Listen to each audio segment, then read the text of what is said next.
नमस्कार दोस्तों, स्वागत है आप सभी का भावना साइकोलॉजी क्लासेस में। और हमारे जो आपका चैप्टर चल रहा है वो चल रहा है chapter number 4, that is therapeutic approaches.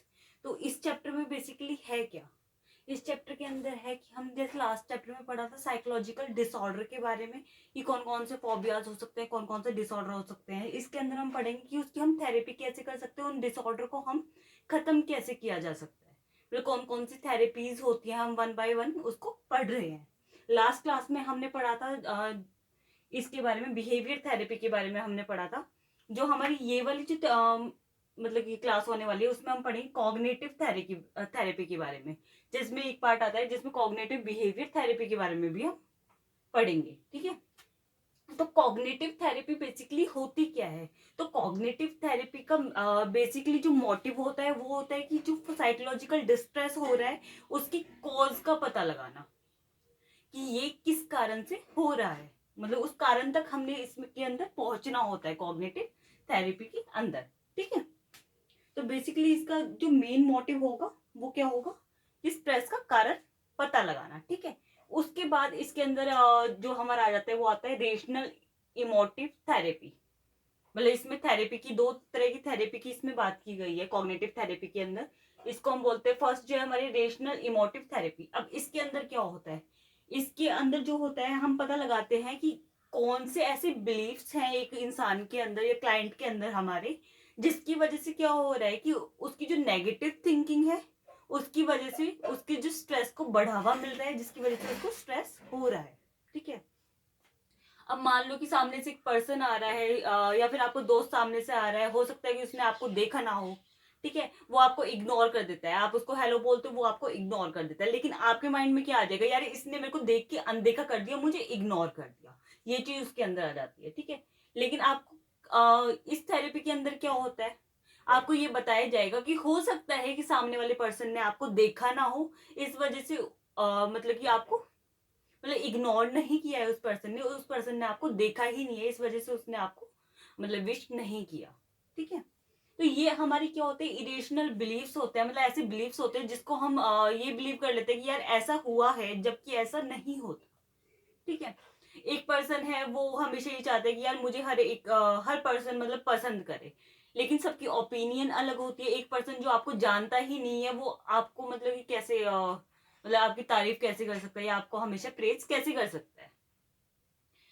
एक और एग्जांपल देती हूँ, जैसे कि अगर आप शादी में गए हुए हो किसी की, या फिर फैमिली में कोई शादी है, शादी में कोई रिश्तेदार या रिलेटिव आपको मिलता है, हो सकता है वो आपको विश ना करे या फिर साइड से निकल जाए।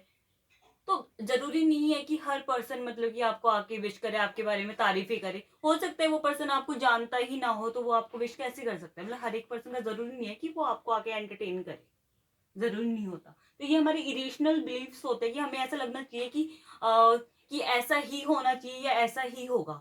That is our irrational beliefs. जैसे कि शुड, ऐसा ही होना चाहिए, ऐसा होना चाहिए, हो सकता है वैसा नहीं हो और उसकी वजह से आप स्ट्रेस में आ जाएं। ठीक है, तो ये चीजें होती है ना अपनी लाइफ से, उसको थोड़ा सा कम कर देना चाहिए। मस्ट ऐसा ही होगा, जरूरी थोड़ा है। एक बच्चा एक क्लास में वो हमेशा टॉप आता है, वो सोचता है कि यार अब की बार भी मैंने टॉप करना है, अब की बार भी मैं टॉप आऊंगा या मुझे आना ही पड़ेगा। ठीक है, अगर मस्त लगा दिया उसने, ठीक है, अब वो अगर टॉप नहीं आ पाता है तो ऐसा नहीं है ना कि बाकी जो बच्चे आए हैं वहां पे मतलब मूवी छीलने के लिए आए हैं, वो पढ़ने के लिए नहीं आए हैं। ऑब्वियसली बात है, वो लोग भी मतलब मेहनत कर रहे हैं, वो लोग भी फर्स्ट सेकंड मतलब ये आ सकते हैं, ऐसा नहीं है कि आप ही आओगे। तो ये मस्ट हटा देना चाहिए। इस ये इरेशनल हमारे बिलीफ्स होते हैं जिसकी वजह से हमें स्ट्रेस होता है बाद में। ठीक है, ये हमारा था रेशनल इमोटिव थेरेपी। अब नेक्स्ट इसके अंदर हमारा क्या आ जाता है, इसके अंदर हमारा आता है फिर बाद में आरोन्स बैक, एक मतलब साइकोलॉजिस्ट हैं, ये भी थेरेपिस्ट हैं एक्चुअली। इन्होंने जो बात की थी, इन्होंने मतलब कि एक तरह की कॉग्निटिव थेरेपी की ही बात की है। जिन्होंने ये बोला था कि चाइल्डहुड जो एक्सपीरियंसेस होते हैं हमारे, या बिलीव्स होते हैं, या हमारी जो फैमिली का मतलब कि फैमिली ने किस टाइप से हमें मतलब पालन पोषण हुआ है, हमारा संस्कार कैसे रहे हैं, वो हमारी बिलीव्स बन जाते हैं। ठीक है, अगर मैं सिंपल भाषा में आपको बताऊं तो एक ऐसा बच्चा है जिसको उसके पेरेंट्स ने ढंग से ट्रीट नहीं किया है या उस पर ध्यान नहीं दिया गया है, उसके पेरेंट्स ने कभी उस पर ध्यान नहीं दिया, बाकी चीजों पे ध्यान दिया, तो उसको कैसा लगता है कि आई एम अनवांटेड, कि मैं वांटेड नहीं हूँ, मुझे कोई पसंद नहीं करता, मुझे कोई प्यार नहीं करता। मतलब उसका ये एक्सपीरियंस ऐसा रहा है कि उसको ये लगता है कि यार मेरे पेरेंट्स ने कभी मुझे प्यार नहीं किया, तो उसका ये बिलीव बन चुका है कि मैं आई एम अनवांटेड, मतलब कि मुझे कोई पसंद नहीं करेगा लाइफ में। बड़ा होके भी आगे जाके क्या होगा, उसके ये थॉट या बिलीव्स बन जाते हैं, इरेशनल बिलीव बन जाते हैं। उसको लगेगा कि कोई मुझे पसंद नहीं करता, कोई मुझे प्यार नहीं करता, मैं अनवांटेड हूँ, ठीक है, आई एम अनवांटेड, ठीक है, या आई एम, अगर वो अगली है भी नहीं तो भी उसको ये लगता है, कहीं भी कोई पर्सन उसको मतलब कि अगर डांट देता है लाइफ में आगे जाके, तो उसको लगता है यार मैं शायद अगली हूँ, या फिर ऑटोमेटिकली अगर किसी ने तुम्हारा मजाक भी उड़ा दिया और आप वैसे नहीं हो, तो भी आप उस चीज पे बिलीव कर लेते हो। मतलब आप भले ही कितने ही सुंदर हो, लेकिन सामने से एक पर्सन ने आके मजे लेने के लिए सिर्फ ये बोल दिया यार तू बहुत मतलब कि बदसूरत दिखता है या फिर बेकार दिखता है, तो उसको ये लगेगा यार मैं सच में ऐसा हूँ, क्योंकि उसके पेरेंट्स ने ही उसको हमेशा अनवांटेड ट्रीट करवाया है, कि उन्होंने कभी उनको उस तरीके से ट्रीट ही नहीं किया, उस पर ध्यान ही नहीं दिया। तो ऐसे हमारे विचार हो जाते हैं, इरेशनल बिलीफ हमारे ऐसे हो सकते हैं।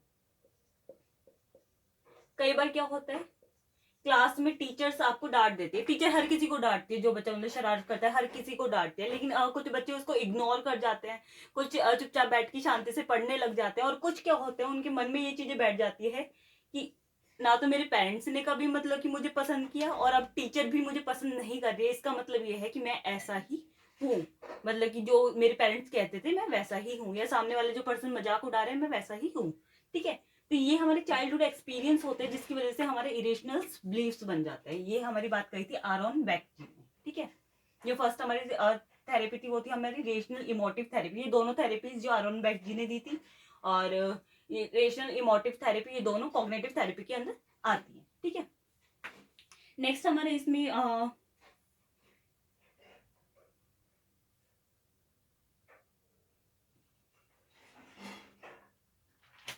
नेक्स्ट हमारा जो इसमें आता है वो हमारी बात आती है कॉग्निटिव डिस्टॉर्शन की। मतलब जो हमारा ये वाला टॉपिक है डिसफंक्शनल कॉग्निटिव स्ट्रक्चर।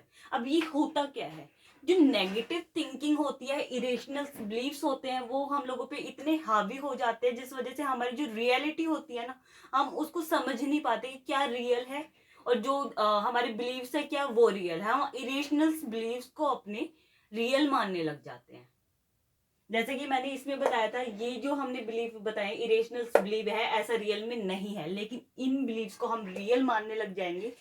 और ये नेगेटिव थिंकिंग है एक तरह की, जो कि हम लोगों पे हावी हो जाती है, जो क्लाइंट्स होते हैं हमारे उन पे हावी हो जाती है, जिसकी वजह से हमें क्या लगने लग जाता है, उन क्लाइंट्स को लगने लग जाता है कि हम लोग ऐसे ही हैं।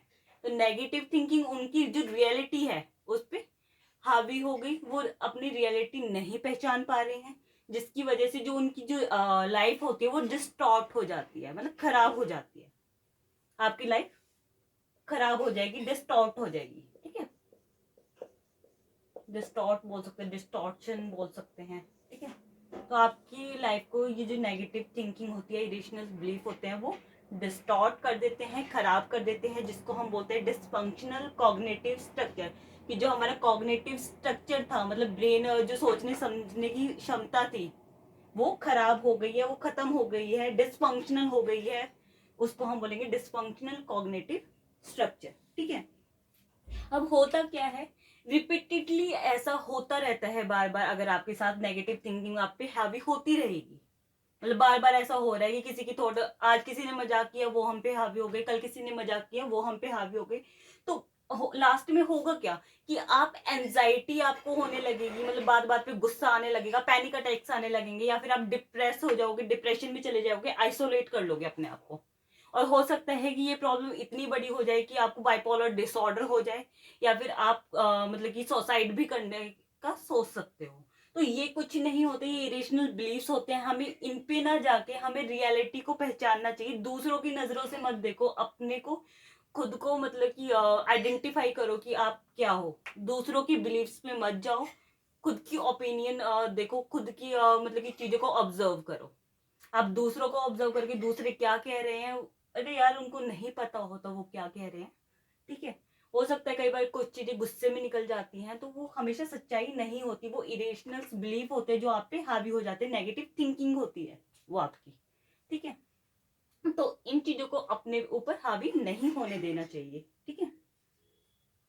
अब जो थेरेपिस्ट इसके अंदर होगा ना, वो आपको क्या कैसे मतलब कि आपको ट्रीट करेगा, मतलब कि वो आपको बोलेगा, आपसे जनरल क्वेश्चन करता है इसके अंदर कि आपको ऐसा क्यों लगता है कि आप ऐसे हो, कह रहे हमें तो ऐसा नहीं लगता, फिर आप अपने बारे में ऐसा क्यों सोचते हो, ठीक है। वो आपसे इस तरह की क्वेश्चन करेगा जिससे आपका जो लाइफ को देखने का नजरिया होता है वो पॉजिटिव हो जाएगा, वो नेगेटिव नहीं रहेगा।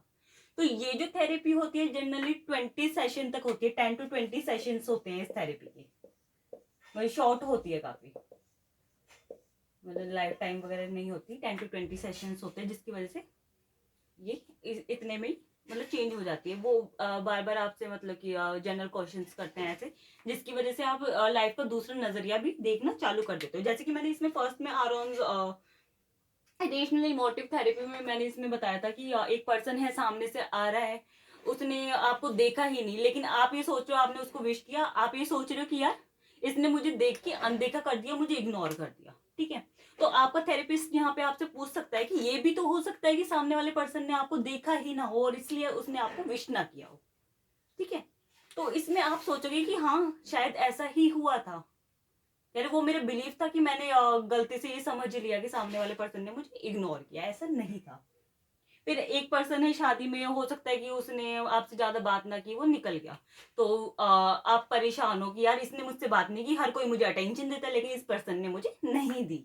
तो आपका जो थेरेपिस्ट है आपसे पूछ सकता है कि ऐसा आपको ऐसा क्यों लगता है कि हर एक उस पर्सन को आपको अटेंशन देनी चाहिए थी। तो आप सोच सकते हैं हाँ यार सही बात है कि ये पर्सन तो मुझे इतना जानता ही नहीं है, फिर इसको मतलब कि मुझे अटेंशन क्यों देनी चाहिए। तभी मुझे जानता पहचानता, मैं इससे बात करता या मेरा दोस्त होता, तो हो सकता था कि ये मुझे अटेंशन देता, मेरे से बात करता, लेकिन ऐसा नहीं है तो वो मुझे अटेंशन क्यों देगा। तो ये आपके सारे इरेशनल बिलीव होते हैं इसके अंदर, ठीक है, जिसको हमारे जो थेरेपिस्ट होते हैं आपके थिंकिंग पैटर्न को चेंज कर देते हैं, जिसके आपका जो नेगेटिव जो थॉट होते हैं वो चेंज हो जाते हैं पॉजिटिविटी की तरफ, ठीक है। तो आपका जो लाइफ देखने का नजरिया होता है ना वो इसमें पॉजिटिव हो जाता है, आप एक अलग नजरिए से अपनी लाइफ को देखना चालू कर देते हो, ठीक है। फिर नेक्स्ट हमारी आती है सीबीटी, कॉग्निटिव बिहेवियर थेरेपी। ये कॉग्निटिव थेरेपी का ही एक पार्ट है जो कि फोकस करता है आपके बिहेवियर पे। ये कहता है कि जो मेन रीजन होता है ना किसी के भी परेशान होने का, स्ट्रेस होने का, वो आपका बिहेवियर होता है। मतलब कॉज के बारे में हमने पढ़ना था, कॉज यहाँ पे क्या है, बिहेवियर है, क्या है आपका बिहेवियर है जिसकी वजह से आप मतलब कि इन सारी प्रॉब्लम्स के अंदर फंस जाते हो। तो इसके अंदर बेसिकली होता क्या है, सेम वही चीजें हैं, बिहेवियर है हमारा जिसकी वजह से नेगेटिव बिहेवियर हो सकता है, ये हमारी थिंकिंग होती है जो गलत, वो हो सकती है जिसकी वजह से हम क्या करते हैं, इरेशनल बिलीफ हमारे पैदा होता है, मतलब सेम वही चीज है। सिर्फ इसके अंदर क्या होता है कि इसके फायदे क्या क्या हैं और नुकसान क्या क्या है, ठीक है। अब नुकसान तो कुछ है नहीं इसका वैसे, लेकिन जो फायदे हैं बेसिकली इसके ये हैं कि ये आपको डिप्रेशन से मतलब कि बचा सकती है, ईटिंग डिसऑर्डर से बचा सकती है, पैनिक अटैक्स होते हैं उससे आप बच सकते हो, या डिप्रेशन एंजाइटी आपको होती है, तो उसमें ये सारी कॉग्निटिव बिहेवियर थेरेपी बहुत हेल्प करती है। कि आपकी जनरली जो डिप्रेशन में आप जाते हो या खुद को आइसोलेट करते हो, सुसाइडल आपकी जो थिंकिंग हो जाती है वो किस रीजन से होती है, बाइपोलर डिसऑर्डर होता है वो किस रीजन से होता है, क्योंकि आपको जो बिलीफ होते हैं वो इतने इरेशनल होने लग जाते हैं, नेगेटिव होने लग जाते हैं कि आप पे हावी हो जाते हैं। तो उस चीज को आपने चेंज करना है, उस बिहेवियर को। यहाँ पे जनरल क्वेश्चन पूछ के या 10 से 20 सेशन में आपसे जनरली कुछ क्वेश्चन पूछे जाते हैं जिसकी वजह से आप खुद मतलब कि आपको थॉट प्रोसेस चेंज हो जाएगा पॉजिटिविटी में, ठीक है। जिससे आप क्या सोचने लग जाओगे कि हमारे बिलीफ्स नेगेटिव थे, अभी पॉजिटिव इस तरीके से होने चाहिए थे, हमें ऐसा सोचना चाहिए था लेकिन हमने नहीं सोचना, हमने गलत जो बिलीफ्स थे, गलत चीजों पे बिलीव कर लिया, ठीक है, वो आपने चेंज हो जाता है। बाकी सीबीटी हमारे जो एनसीईआरटी का सिलेबस है इसके अंदर ज्यादा है नहीं, बाकी मैं एक अलग से इसकी क्लास बनाऊंगी, जो कि अगर जिसको ज़्यादा डिटेल में पढ़ना है वो पढ़ सकता है, वरना हमारी जो एनसीईआरटी की 11th क्लास की बुक है उसके अंदर सीबीटी के बारे में ज़्यादा डिटेल में नहीं है। सिर्फ यही है कि जो आपका जो बिहेवियर होता है वो मेन कॉज होता है। अगर वो इरेशनल है आपका बिहेवियर या नेगेटिव है, तो इस वही आपका कारण है स्ट्रेस का। इरेशनल जो बिलीफ होते हैं या बिहेवियर होता है आपका, ठीक है, वो आपका मेन रीजन होता है किसका, आपके स्ट्रेस का, साइकोलॉजिकल स्ट्रेस का, जिसको हमने चेंज करना है थेरेपी के अंदर। जनरली आपसे क्वेश्चंस पूछे जाते हैं जिससे आपका नजरिया थोड़ा सा चेंज हो जाता है। पॉजिटिव करना है आपका नजरिया, थेरेपिस्ट ने पॉजिटिव हो जाएगा। छोटा सा सेशन होगा, 10 से 20 सेशन होते हैं इसके, 1-1 घंटे 2-2 घंटे के भी हो सकते हैं, डिपेंड करते हैं कितना क्रॉनिक है आपका डिप्रेशन, ठीक है। तो ये जो सीबीटी है ये जनरली मतलब कि हर जगह काम आती है। अगर आप नॉर्मली अपनी लाइफ में भी अप्लाई करते हो तो भी ये बड़े काम आएगी आपके।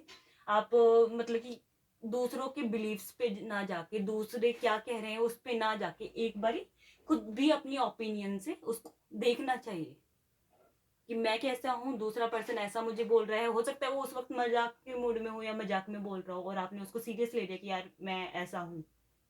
कई बार हम गुस्से में कह देते हैं शक्ल देखी है अपनी, इसका मतलब ये नहीं होता सामने वाले की शक्ल बुरी है या, लेकिन हम कई बार क्या कहते हैं, हम ये सोच लेते हैं कि यार हो सकता है कि मैं अगली हूँ, और यहाँ पे हम मान लेते हैं आई एम अगली। इरेशनल बिलीफ हमने बना लिया आई एम अगली, बट ऐसा होता नहीं है, वो हम गुस्से गुस्से में कई बार बोल देते हैं, ठीक है। तो उन चीजों को चेंज करना है, अपने बिहेवियर में पॉजिटिव चेंज लाना है, अपनी लाइफ का नजरिया चेंज करना है, पॉजिटिव करना है, ठीक है। तो ये आपकी डेली लाइफ में भी बहुत हेल्प करेगा। तो आज के हमारे क्लास में इतना ही है। बाकी हम जो नेक्स्ट क्लास में हम पढ़ने वाले हैं, वो हम पढ़ने वाले हैं ह्यूमनिस्टिक एग्जिस्टेंशियल थेरेपी के बारे में, ठीक है। तो जिन लोगों ने अभी भी सब्सक्राइब नहीं किया है, प्लीज़ मेरे चैनल को सब्सक्राइब करना और इसको एंड तक देखना। जो लोग अभी भी मतलब कि पढ़ रहे हैं आपके साथ 11th-12th, उनके साथ शेयर कीजिएगा इस वीडियो को। और जैसे कि अभी कोरोना चल रहा है तो आई थिंक इसमें तो ऑनलाइन आप क्लासेस ले रहे हो तो उसमें बहुत हेल्प करेगा। Thank you.